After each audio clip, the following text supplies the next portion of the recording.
Buenos días, mi nombre es Valeria Zamudio y el día de hoy junto a mi compañera Manuela Martínez vamos a presentar lo que sería el mini proyecto número 2.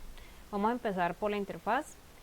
La idea de esta interfaz es que fuera una interfaz agradable a la vista, que fuera fácil de entender para el usuario y también que fuera intuitiva de usar. Aquí como podemos ver, esta interfaz se realizó utilizando lo que fue el Zen Builder. Aquí está pues todos los elementos que se utilizaron en el Zen Builder para poder realizar la interfaz. Aquí se pueden observar en la parte de acá y ese es el resultado final de la interfaz. Bueno, por otro lado tenemos lo que sería la interfaz. Esta es nuestra interfaz, que solamente aquí está definido el método. Aquí tenemos la clase adaptadora. En esta clase adaptadora lo que hacemos es utilizar, pues implementar el método que está en nuestra interfaz, que sería este. Este método lo que hace es guardar en una variable lo que devuelva otro método que se llama help, que está implementado en Sudoku.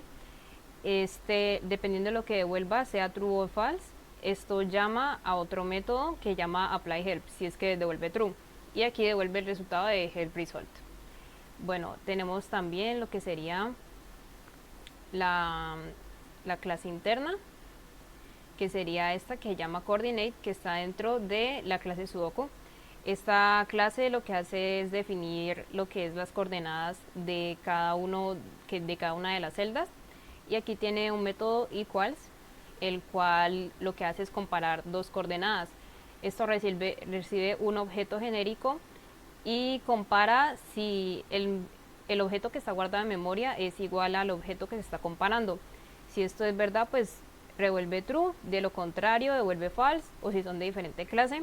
Y aquí lo que hace es pasar este objeto a pasarlo a tipo coordinate. Y aquí devuelve pues si se cumple esta condición. Bien, por otro lado tenemos lo que serían los eventos de mouse y de teclado.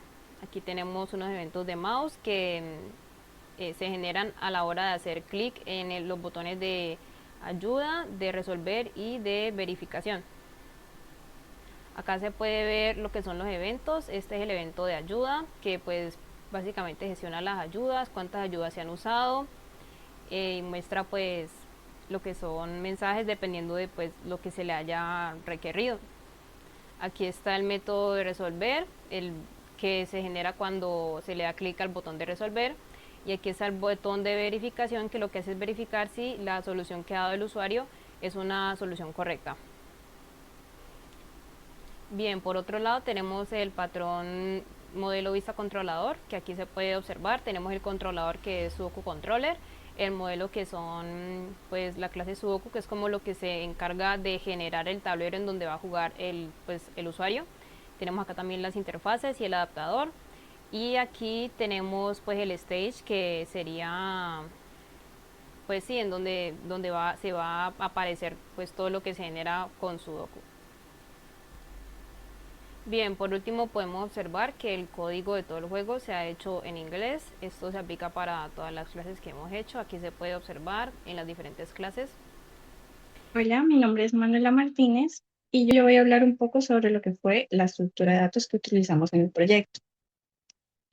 Antes de eso quería como mencionar que nosotras el proyecto lo documentamos debidamente en Javadoc, todo en Javadoc en inglés, todo esto como para una mejor práctica. Cada clase, cada método está debidamente documentado, también exportado en HTML en una carpeta dentro del mismo proyecto que se llama Llevador para pues un fácil acceso a esto. Cada cosa tiene su propósito principal, cada clase y cada método tiene su explicación del propósito que realiza. Bueno, la estructura de datos que implementamos, lo implementamos en la clase Sudoku, que es como la que contiene la mayor parte de la lógica del proyecto. Bueno, nosotras creamos un array list de lo que viene siendo las columnas y las filas y un array list de lo que viene siendo también las columnas y las filas, pero temporales, porque nosotros lo vamos a guardar también en un tablero temporal. También creamos un array list para available cells, que nos va a decir como las celdas que están vacías aún. Esto nos va a servir más que todo para la ayuda. Bueno, nosotras tenemos esta función que se llama isValueMove, que lo que hace es que cuando el usuario ingrese un número, me va a mirar que ese número no esté en la misma fila ni en la misma columna. Y esta parte de aquí lo que va a hacer es que va a verificar que no esté en el mismo bloque, que no esté en el mismo bloque, los bloques se llenan del 1 al 6, va a verificar que ese mismo número no esté en ese bloque. Una vez que haya hecho, bueno, esta es mi función para verificar. Y acá tenemos la función sort que viene siendo como el backtracking. Nosotras acá lo que hacemos es que verificamos por cada número que ingresa el usuario, ese número lo vamos a verificar con todas las posibles soluciones, con un algoritmo, este algoritmo acá, todas las posibles soluciones para ver si con ese número que ingresa el usuario tiene o no tiene solución el tablero. Esto se hace en un tablero temporal, para eso se usa temp rows y temp columns para no afectar como el tablero original. Y también se usa la función isValueMove. Todo esto recursivamente, esto es una función recursiva. Bueno, esta es mi función, este es mi método para copiar el tablero original. Si para usarlo como aquí o acá, tiene varios usos este tablero temporal, es para no afectar el original, o sea, el que ve el usuario. Luego también tenemos el método de llenar pues el tablero de números aleatorios y tenemos la ayuda. Aquí es donde usamos el ArrayList de Available Cells. Lo que hace es que me llama el tablero temporal y a ese tablero temporal le vamos a pedir que en una celda vacía la llene con un número random en la fila, en la columna, ¿no? Entonces acá me llama mi función solve para ver si ese número random tiene solución o no solución y lo va verificando, verificando hasta que tenga solución. Cuando tenga solución, lo que hace es que me lo va a guardar en una de estas. No lo ponemos directamente porque queremos que el usuario tenga control sobre esto, sobre la ayuda, para que él pueda escoger cuándo o no utilizar. Y se tiene un control de la ayuda para saber qué número ya llenó, qué número usó y qué no usó. Bueno, este era básicamente como la estructura de datos, básicamente la lógica del proyecto, del juego. Una vez terminamos esto, lo unimos con la interfaz, hicimos pues ya todo el proyecto lo subimos a GitHub. En el GitHub lo primero que subimos fue, bueno, anteriormente ya habíamos subido nuestros avances. Lo primero que subimos fue como la plantilla, donde ya habíamos planteado un poquito la interfaz, cómo más o menos iba a ser. También pues un poquito la lógica. Ese fue como nuestro main. Ese fue el primero que subimos. Luego, en las ramas, estuvimos trabajando.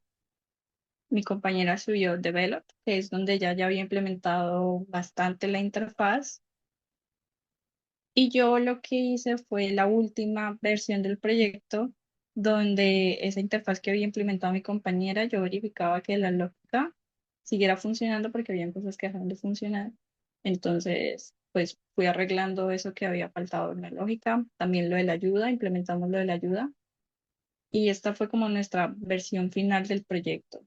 Luego, pues unimos todo eso en un merge, merge o pull request.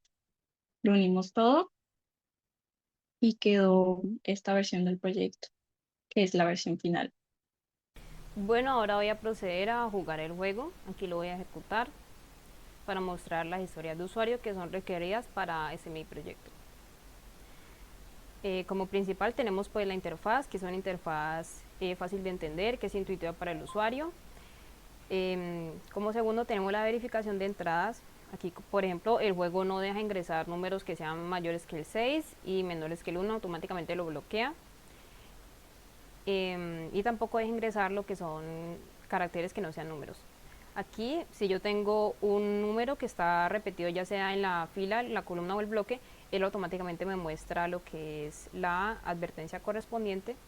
También se puede borrar el número pues para corregir el error y poner alguno que no esté repetido. Aquí tenemos también la opción de ayuda. Nosotras en este caso decidimos limitarlo a 4 ayudas. Cuando la ayuda ya se acaban, pues el botón se deshabilita. También tenemos el botón de verificar. En este caso lo que hace es verificar si la solución que se le ha dado al tablero es correcta. En este caso pues nos va a decir que no, porque obviamente hay casillas vacías. Aquí está el botón de resolver, que lo que hace es darle una posible solución al sudoku. También por último tenemos que, además del mensaje que se muestra cuando hay un número que no es válido, también el borde de la celda se pone de un color rojo para darle a entender al usuario que este es un movimiento inválido.